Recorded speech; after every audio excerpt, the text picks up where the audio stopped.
Em nome do Pai que me criou, do Filho que me resgatou, do Espírito Santo que me santificou. Divina vontade, reina na minha vontade. Ó minha mãe, eu te amo e tu me amas. Dai-me um gole da vontade divina, a minha alma. Me abençoa, mãe, para que todas as minhas ações sejam feitas diante dos vossos olhos maternais. Amém. Suprema Majestade, eu venho em sua vontade divina, em nome de todos, do primeiro ao último homem que existirá na terra, para dar a ti as homenagens que tendes direito, as adorações, os louvores, o amor, as reparações por todos e por cada pecado. Venho, Senhor, na sua divina vontade, dou-te a minha vontade humana, por meio do Imaculado Coração de Maria, que possui todos os dons e os frutos da divina vontade. Dai-me, Senhor, então a tua divina vontade. Venha a divina vontade nesta ação que eu estou a fazer, e em todas as ações que eu farei durante este dia. Amém, fiat. Vinde, Espírito Santo, vinde por meio da poderosa intercessão do Imaculado Coração de Maria, vossa amadíssima esposa e nossa mãe. Amém. Continuando a leitura do livro, o Evangelho que me foi revelado por Maria Valtorta. Estamos no capítulo 30. Para você que está nos escutando, se inscreve no nosso canal, compartilhe nosso conteúdo. Nós fazemos tudo para a honra e glória de nosso Senhor Jesus Cristo. Amém. Capítulo 30. O anúncio aos pastores que se tornam os primeiros adoradores do Verbo feito homem. 7 de junho de 1944. Vigília de Corpus Christi.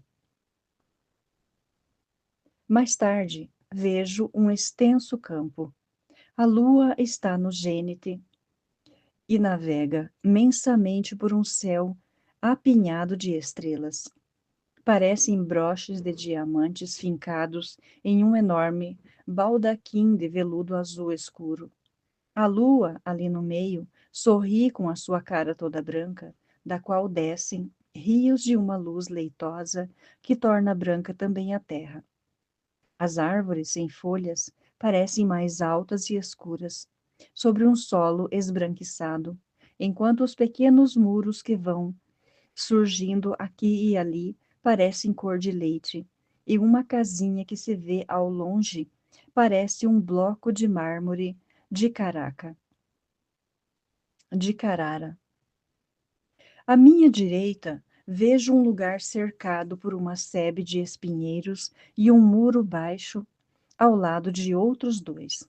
Este muro sustenta o teto de uma espécie de alpendre largo e baixo, que na parte interna do recinto está construído uma parte com paredes e outras com madeira, de modo que no verão as partes em madeira possam ser removidas, transformando-se o albergue em um grande pórtico.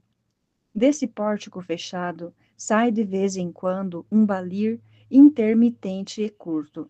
Devem ser as ovelhinhas que estão sonhando, ou talvez achando que já esteja próximo o dia pela claridade da lua. Uma claridade excessiva, tal é a intensidade, está crescendo como se o satélite estivesse se aproximando da Terra, ou brilhando por algum misterioso incêndio. Um pastor chega até a porta, levando o braço sobre a fronte para proteger os olhos. Olha para cima. Parece impossível que ele tenha de se proteger da claridade da lua, mas está mesmo uma claridade tão viva que ofusca os olhos, especialmente os olhos de quem acaba de sair de um lugar fechado e escuro. Tudo está calmo, mas aquela luz causa espanto. O pastor chama os companheiros. Todos vão até a porta.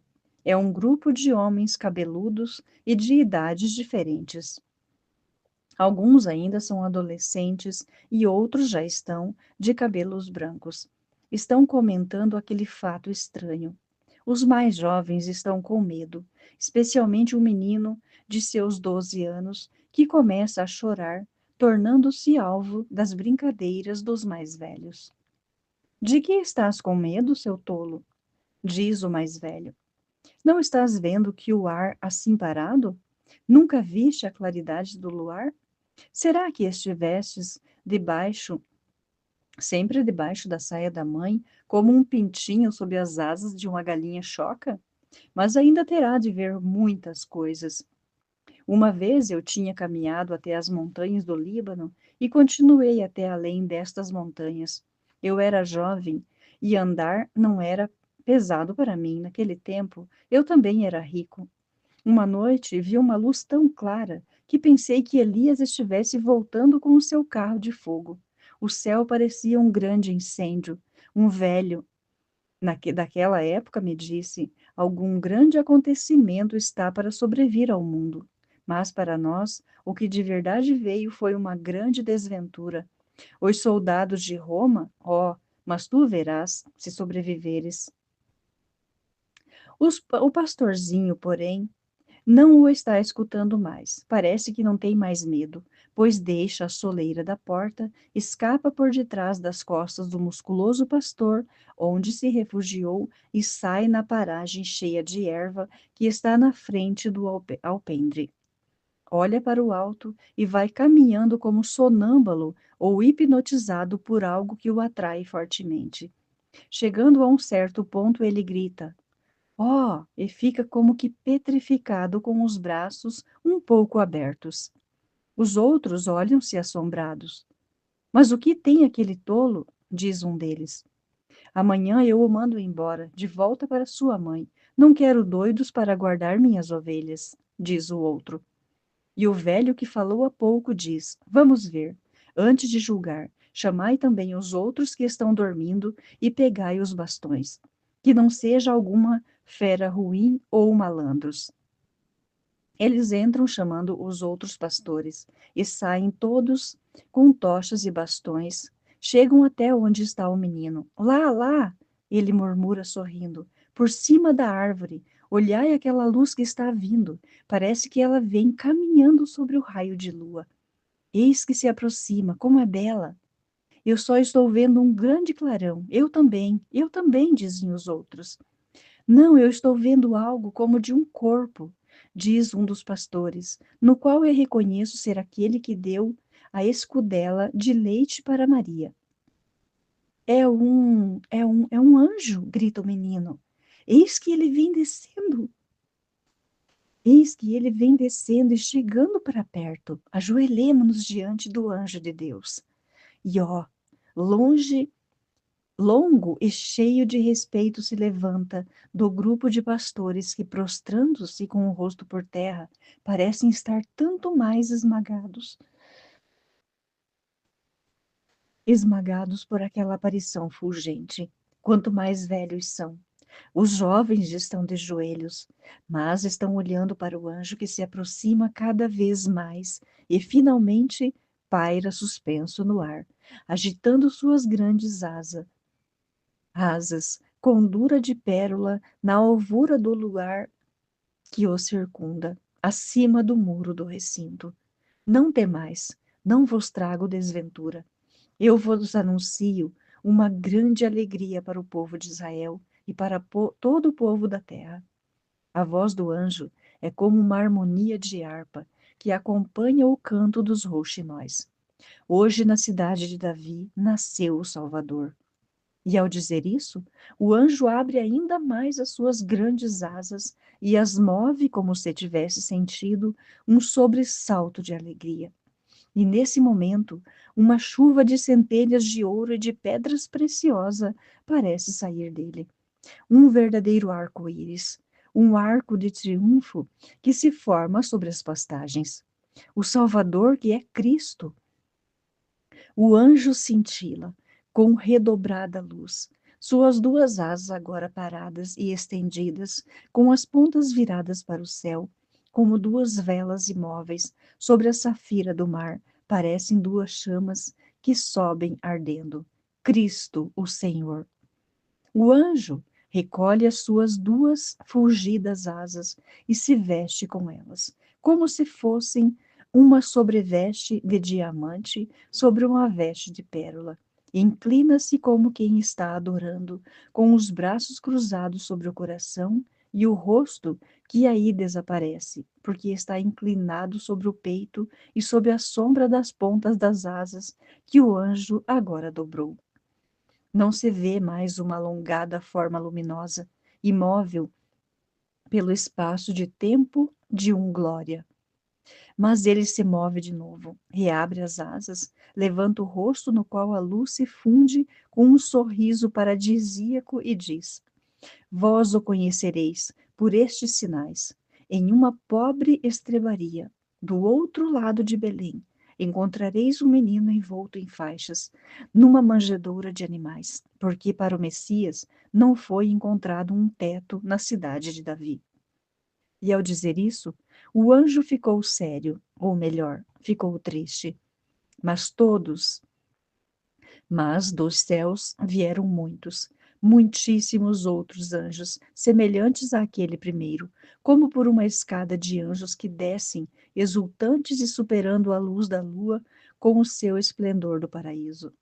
Eles se reúnem ao redor do anjo anunciador, com um grande agitar de asas e um intenso exalar de perfumes, com um arpejar de notas, nas quais todas as vozes mais belas da criação encontram uma recordação, mas levado à perfeição quanto à pureza e beleza do som.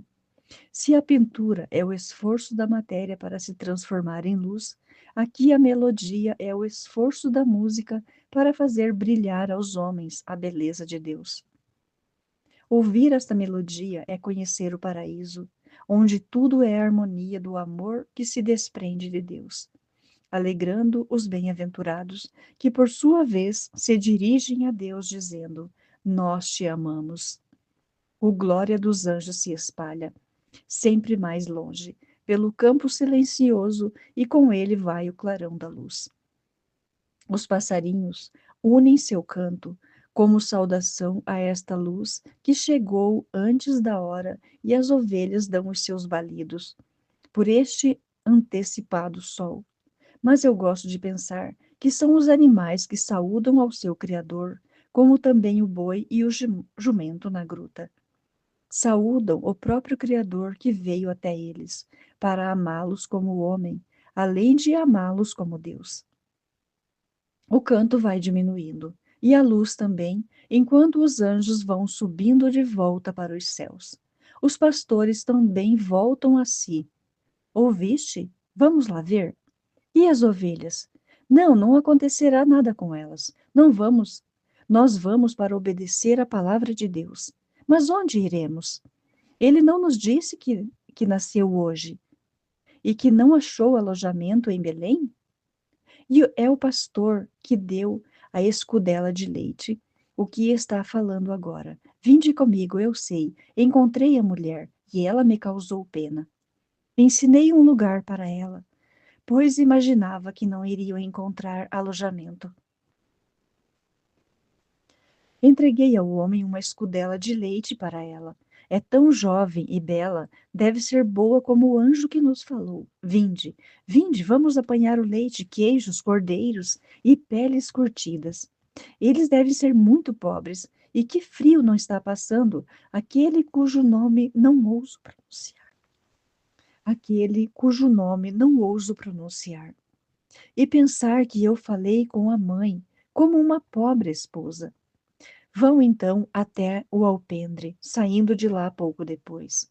Um deles com pequenas botijas de leite, outro com cestinhas de asparto trançadas, contendo queijinhos redondos, outros com cestos nos quais se encontram um cordeiro balindo e peles de ovelhas curtidas. Eu levo uma ovelha, há um mês que ela deu cria, o leite dela está bom, ela lhes poderá ser útil, se a mãe não tiver leite, pois me parecia uma menina tão branca. É um rosto de jasmim, a luz da lua, diz o pastor da escudela. É ele que vai guiando os outros. Saem todos da luz da lua e das tochas, depois de terem fechado o alpendre e o recinto.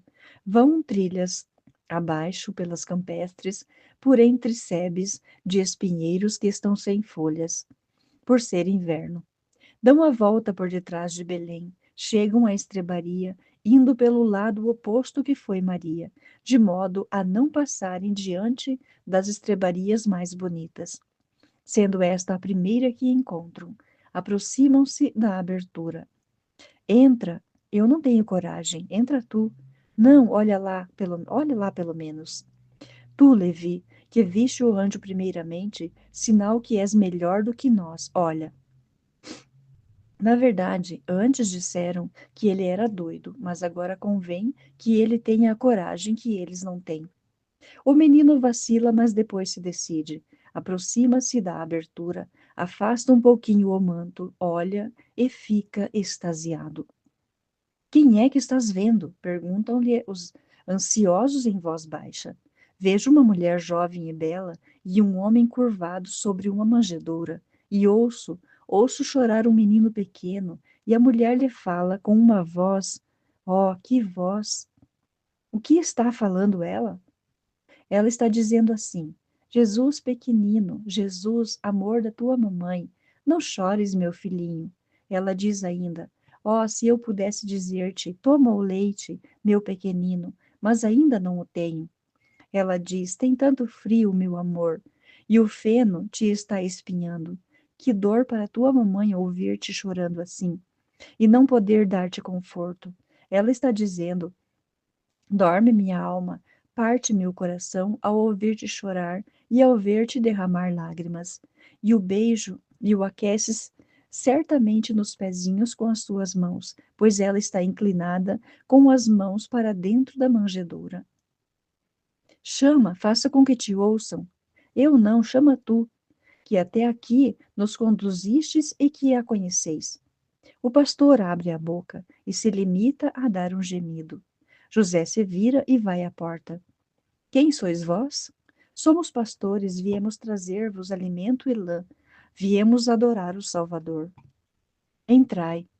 Eles entram e a estrebaria se torna mais clara por causa da luz das tochas.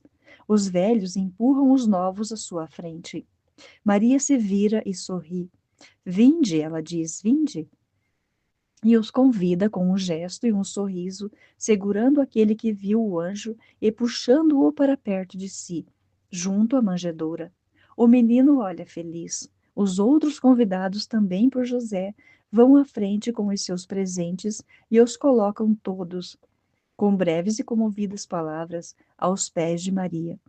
Depois se detém um olhar o menino Jesus, que está chorando baixinho, e sorriem emocionados e felizes.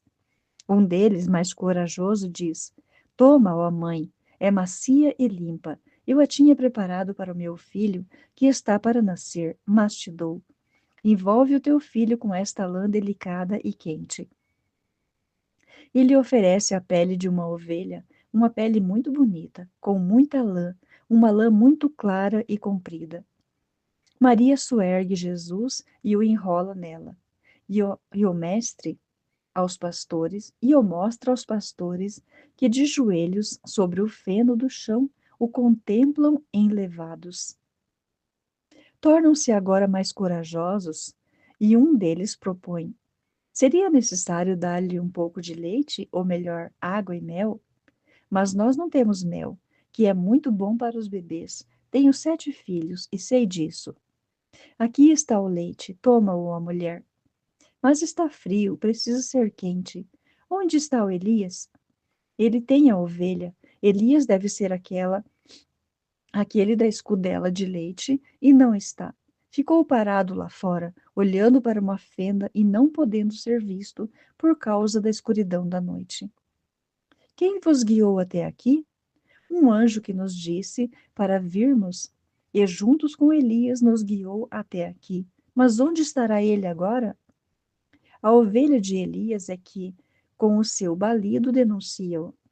Venha para a frente, que te estamos esperando. Ele entra com a sua ovelha envergonhado, porque todos estão de olhos nele. Então és tu, José? Então és tu, diz José, ao reconhecê-lo. E Maria lhe sorri, dizendo: És bom. Tiram o leite da ovelha e, com a ponta de um pano mergulhado no leite quente e espumoso, Maria molha os lábios do menino Jesus, que suga aquela doçura cremosa. Todos sorriem ainda mais quando, com a ponta do paninho ainda entre os lábios, Jesus adormece com um bom calor da lã. Mas aqui não podeis ficar. Aqui faz frio e é muito úmido.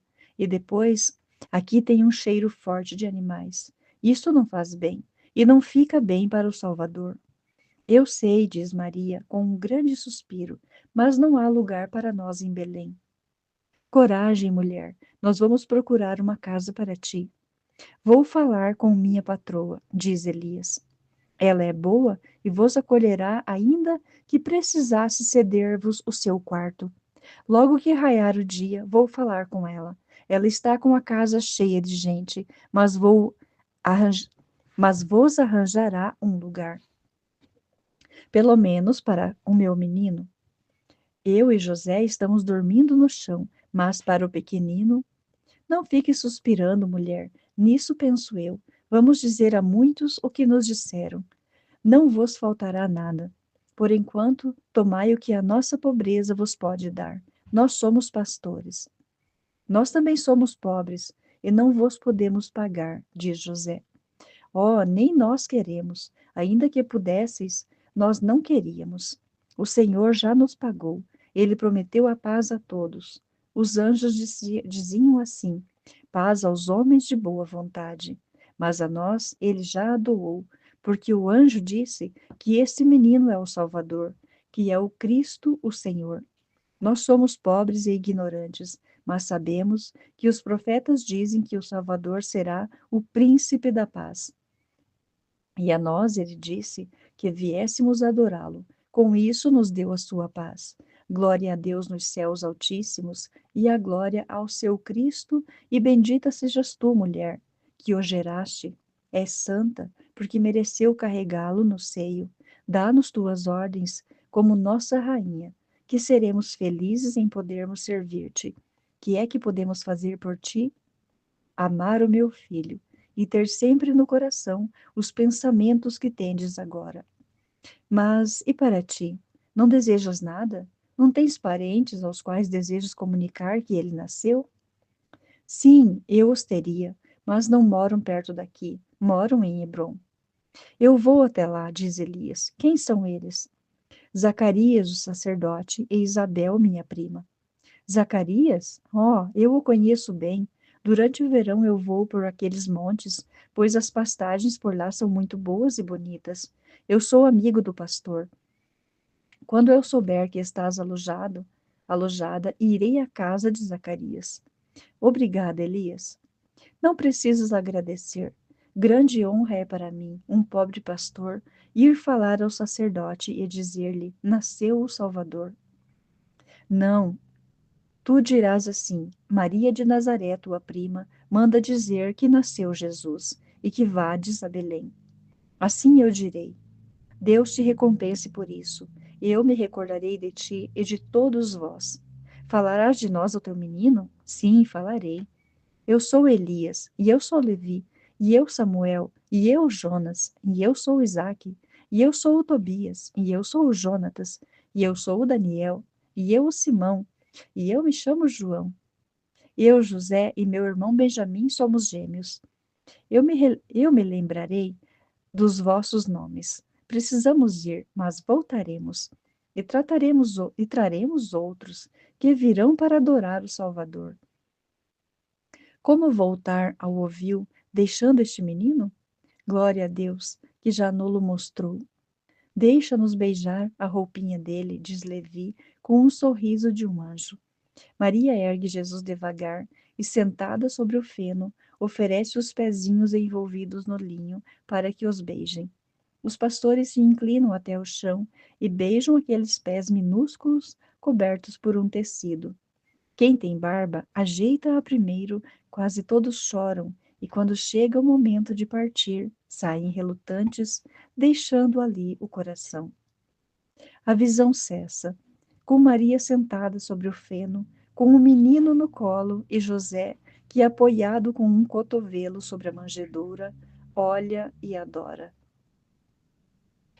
Jesus diz: Hoje sou eu que falo. Estás muito cansada, mas tem ainda um pouco de paciência. Estamos na vigília de Corpus Christi. Eu poderia falar-te da Eucaristia e dos santos que se fizeram apóstolos de seu culto, assim como já te falei, dos santos que foram apóstolos do Sagrado Coração. Mas eu quero falar-te de uma outra coisa e de uma categoria de adoradores no meu corpo, precursores do culto a ele prestado. Os pastores são os primeiros adoradores do meu corpo de Verbo feito homem. Uma vez eu te disse isto, que é dito também pela minha igreja. Os santos inocentes são os protomártires de Cristo. Agora te digo que os pastores são os primeiros adoradores do corpo de Deus. Nele se encontram todos os requisitos exigidos para vos tornardes adoradores do meu corpo, ó almas eucarísticas. Fé firme, eles creem pronta e cegamente no anjo. Generosidade, eles dão toda a sua riqueza ao Senhor. Humildade, eles se aproximam dos que humanamente são mais pobres do que eles, com uma modéstia tal em seus atos que não rebaixam os pobres, mas se confessam seus servos. Desejo tudo o que não podem dar por si mesmos. Esforçam-se para encontrá-lo com apostolado e fadiga. Prontidão na obediência. Maria deseja que Zacarias seja avisado e Elias vai sem demora, sem pedir nenhum prazo. Amor. Enfim, eles não sabem como afastar-se e tu dizes: deixem ali o coração. E dizem bem. Não seria necessário fazer assim também com o meu sacramento? Uma outra coisa, e essa é toda para ti. Observa bem a quem o anjo primeiro se revela e quem merece ouvir as efusões de Maria. O menino Levi, a quem tem alma de criança, Deus se mostra e a seus mistérios, permitindo-lhe ouvir as palavras divinas e as palavras de Maria. Quem tem alma de criança tem também a santa coragem de Levi para dizer: deixe-me beijar o vestidinho de Jesus.